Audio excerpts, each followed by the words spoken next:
Now moving on to scenario number 3, the issue of bonds at a premium. We're going to rely on what we just did for the scenario of issue of bonds at a discount and make some changes to what we already have done in that situation. So notice again, Smith is here. They're going back to the market to see what's there in terms of investment opportunities. And now instead of the market providing a 13% return, they're actually providing 11%. Obviously, the contract rate remains the same, no change, because again, that's fixed. The market right now goes to 11%. In that case, now you're talking about a contract rate that is actually providing more than the market. Well, that situation is not good either, because now Wang obviously provides more. Smith wants Wang because that's more than the market, but Wang doesn't want to provide more than the market either.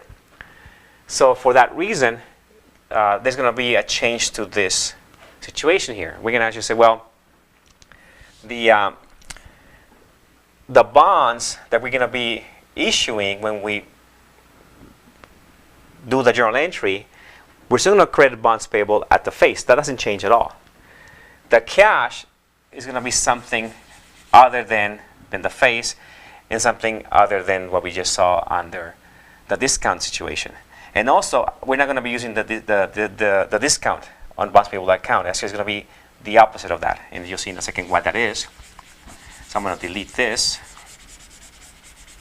We're still going to be using straight line later to do the amortization, but I'm going to delete it for now.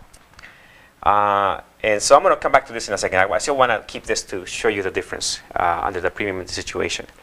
So now going back to this, the bonds payable is credited for the $1 million, the face. So how much is that amount in terms of, or with respect to the premium situation here? Well, again, given that this 11% is less than the contract rate, somehow Wang has to adjust the pricing here so that effectively the investor Smith only gets 11%. Now the bonds are going to provide through the payments 12%, so somehow they have to adjust the pricing to actually get that down to the 11% effectively. So this, as you'll see later with in a different lesson, the amount that really is going to turn out to be that additional percent reduction would be $38,000. So the proceeds from Smith to Wang are going to be $1 million, which is the face, plus a premium of $38,000. I rounded this number. It's something like 37 something. Okay, just keep that in mind.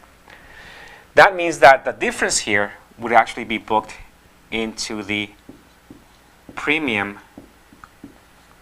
on bonds payable account, or $38,000. And again, between the bonds payable account and in this case the premium, that will give you the carrying value of these bonds at time equals 0. So if you look at carrying value, so I'm going to say CV for carrying value, that would be $1 million face plus, in this case, 38,000, so $1,038,000.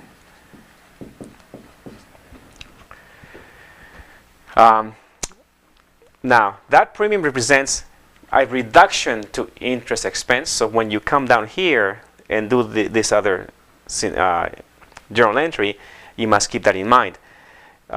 Before, under the discount situation, we have an interest payment of $60,000 and an interest expense debit of $60,000 as well.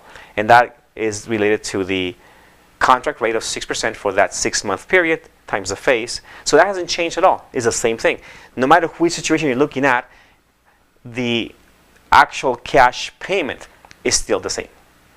That doesn't change at all. What changes is how you amortize the premium.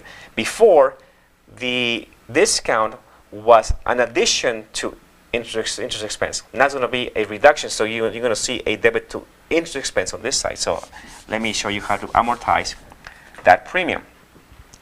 So as I said, the premiums or discounts are going to be allocated or amortized using a straight line method to simplify the process here. So you're going to actually simply do 38,000 divided by the number of periods to figure out what's the amortization amount for each period. Since we're only doing the first payment here, 6 months, we only need 1 period of amortization of this premium. So 38,000 divided by 10, that's $3,800. So as I said before, the interest expense is reduced by the amortization of that premium. So that's a credit instead of a debit. Effectively, that will reduce the interest expense. So that will be $3,800. The debit is to the premium account, the premium on bonds payable. So notice that making this debit entry here will effectively reduce this premium on bonds payable account. This premium on bonds payable account is a liability account. So that makes sense. When you debit it, it will reduce it. And finally, notice again that if you combine these two different entries, you can also see that the $60,000 is reduced by $3,800. When you do that, the interest expense is going to be less than $60,000.